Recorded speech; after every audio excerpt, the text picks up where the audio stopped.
ngewe icyo mbaza ni kimwe koko hari umuntu ugihagarara ku nyama muri iki gihe koko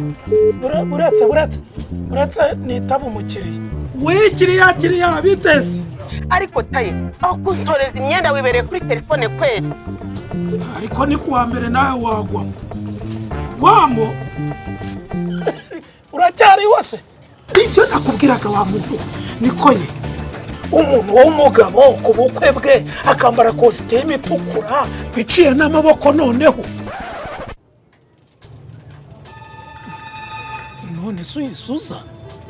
si wombwiye ngo ngwemo se ntabwo ari ibi navugaga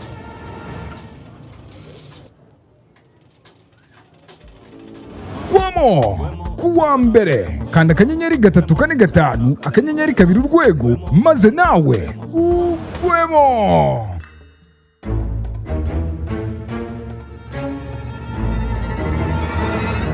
Wikwisondeka.